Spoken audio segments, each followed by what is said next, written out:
Assalamualaikum warahmatullahi taala wabarakatuh. Balik lagi di channel Indra Edu. Nah, dalam kesempatan kali ini kita akan meneruskan materi Pendidikan Pancasila kelas 7 SMP MTS Sederajat, yaitu bab 3 patuh terhadap norma kurikulum merdeka. Adapun sub pembahasannya itu adalah bagian B, pengertian norma.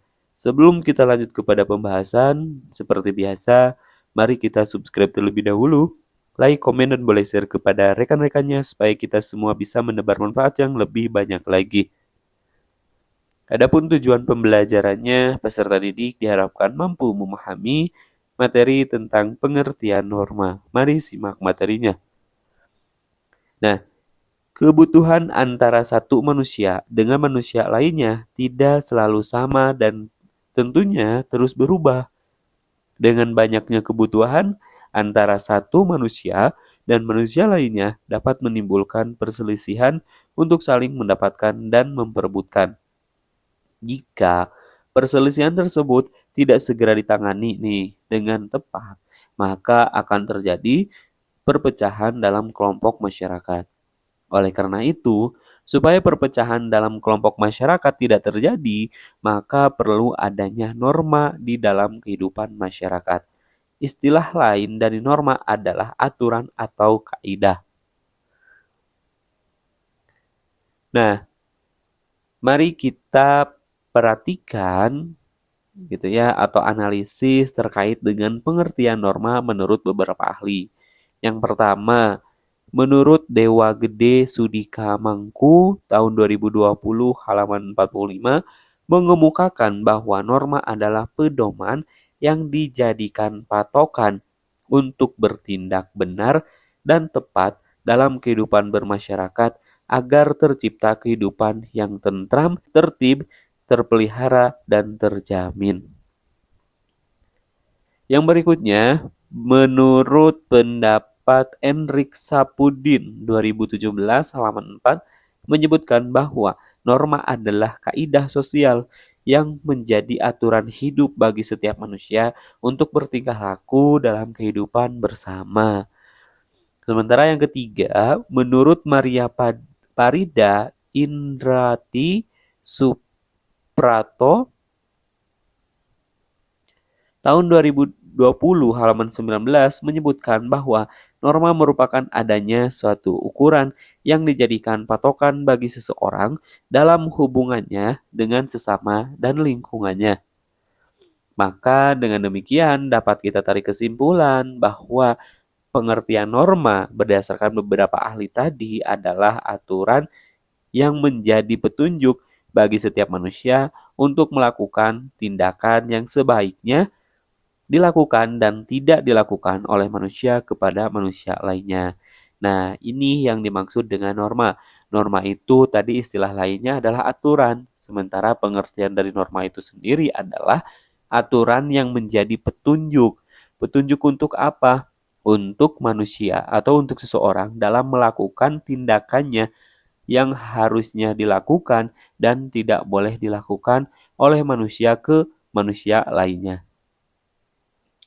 Adapun syarat-syarat yang harus dipenuhi supaya norma dan atau aturan menjadi petunjuk dan pedoman bagi masyarakat dalam bertingkah laku sehari-hari. Di antaranya adalah sebagai berikut.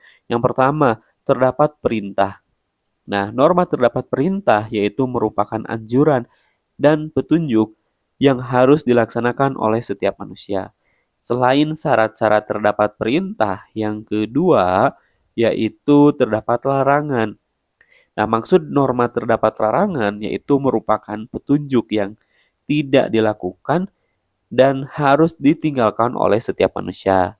Selain terdapat larangan, terus juga terdapat perintah. Yang ketiga yaitu adanya sanksi. Artinya, setiap manusia yang dengan sengaja atau tidak sengaja melanggar norma akan memperoleh dampak negatif berupa hukuman. Yang keempat, memiliki sifat mengikat dan juga sifat memaksa, yaitu untuk dipatuhi tentunya. Nah, artinya setiap norma yang berlaku wajib diterima dan dipatuhi oleh setiap manusia dalam kelompoknya. Jadi, ada beberapa syarat yang harus dipenuhi supaya norma atau aturan menjadi petunjuk dalam kehidupan bermasyarakat, bertingkah laku sehari-hari. Di antaranya yang pertama terdapat perintah, terus juga adanya larangan, terus juga adanya sanksi jika melanggar, dan yang terakhir adalah memiliki sifat mengikat dan juga sifat memaksa. Yang berikutnya, norma pun dapat ditemukan dalam setiap kehidupan kelompok masyarakat, mulai dari kelompok masyarakat di perkotaan maupun kelompok masyarakat di pedesaan. Ada beberapa fungsi keberadaan norma dalam kehidupan masyarakat, di antaranya sebagai berikut. Yang pertama, menciptakan ketertiban dan keamanan dalam kehidupan. Coba bayangkan kalau misalkan dalam kehidupan itu tidak teratur atau tidak diatur atau tidak adanya peraturan, maka apa yang akan terjadi? Tentunya kekacauan pun akan terjadi apabila tidak ada aturan atau tidak ada norma. Yang kedua, fungsi dari keberadaan norma itu sendiri adalah menjadi penuntun dan pedoman dalam masyarakat. Jadi, dalam bersikap, bertingkah laku dalam kehidupan sehari-hari, tentunya ada patokan-patokan atau hal-hal yang harus kita patuhi gitu ya, terkait dengan pedoman dalam kehidupan sehari-hari atau disebut juga dengan norma. Yang ketiga, fungsi dari keberadaan norma itu sendiri adalah memberikan sanksi bagi pelanggar. Tentunya apabila ada yang melanggar beberapa aturan atau norma-norma, biasanya ini adalah norma hukum.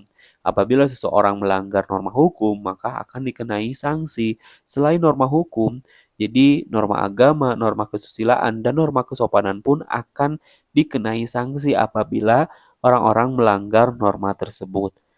Yang keempat, yaitu fungsi keberadaan norma dalam kehidupan bermasyarakat itu diantaranya menjadi pengendali berperilaku masyarakat.